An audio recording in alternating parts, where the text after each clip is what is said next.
Mateo, 2 kabanata.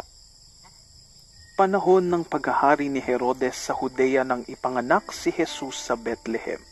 May mga pantas mula pa sa silangan na dumating sa Jerusalem.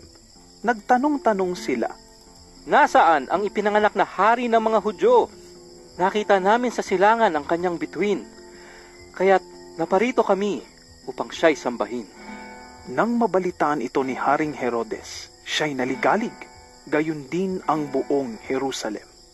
Kaya't tinipon niya ang lahat ng mga punong pari at mga tagapagturo ng kautusan at sila'y tinanong, "Saan ba isisilang ang Kristo?"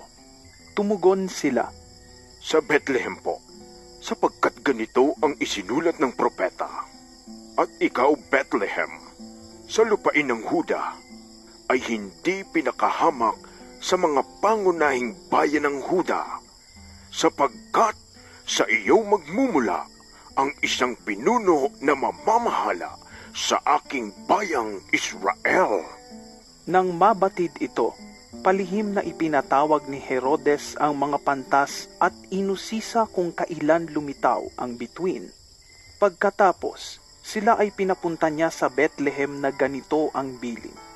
"Hanapin ninyong mabuti ang sanggol. Kapag natagpuan ninyo siya, ipagbigay alam agad ninyo sa akin, upang ako man ay pumunta roon at sumamba rin sa kanya." Pagkarinig sa bilin ng hari, sila'y nagpatuloy sa paghahanap. Ang bituin na nanguna sa kanila mula pa sa silangan ay tumigil sa tapat ng kinaroroonan ng bata. Ganoon na lamang ang kanilang kagalakan nang makita ang bituin. Pagpasok sa bahay, nakita nila ang bata sa piling ni Maria na kanyang ina. Nagpatira pa sila at sinamba ang bata. Inihandog din nila sa kanya ang mga dala nilang ginto, insenso at mira. Nang papauwi na ang mga pantas, nakatanggap sila ng babala sa pamamagitan ng panaginip na huwag nang bumalik kay Herodes, kaya't nag-iba na sila ng daan pauwi. Pagkaalis ng mga pantas, nagpakita kay Jose sa panaginip ang isang anghel ng Panginoon. Sinabi nito sa kanya, "Bumangon ka't dalhin mo agad sa Ehipto ang iyong mag-ina, at huwag kayong aalis doon hanggat hindi ko sinasabi, sapagkat hahanapin ni Herodes ang bata upang patayin." Bumangon nga si Jose at nang gabi ring iyon, dinala niya sa Ehipto ang kanyang mag-ina. Doon sila nanirahan hanggang sa mamatay si Herodes. Sa gayon, natupad ang sinabi ng Panginoon sa pamamagitan ng propeta. "Tinawag ko ang aking anak mula sa Ehipto." Galit na galit si Herodes nang malaman niyang nilinlang siya ng mga pantas. Kaya't ipinapatay niya ang lahat ng batang lalaki sa Bethlehem at sa palibot nito mula sa gulang na 2 taon pababa, batay sa panahong sinabi sa kanya ng mga pantas. Sa gayon, natupad ang sinabi ni Propeta Jeremias. "Narinig sa Rama ang isang tinig.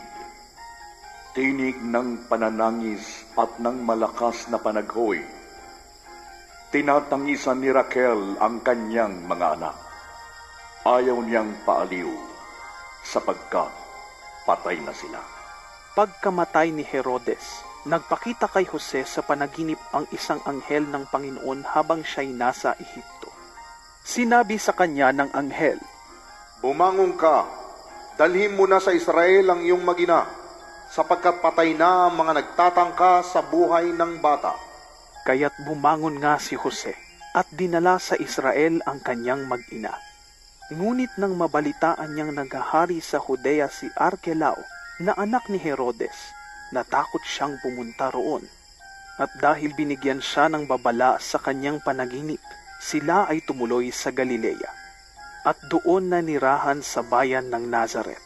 Sa gayon natupad ang sinabi ng mga propeta. "Siya'y tatawaging Nazareno."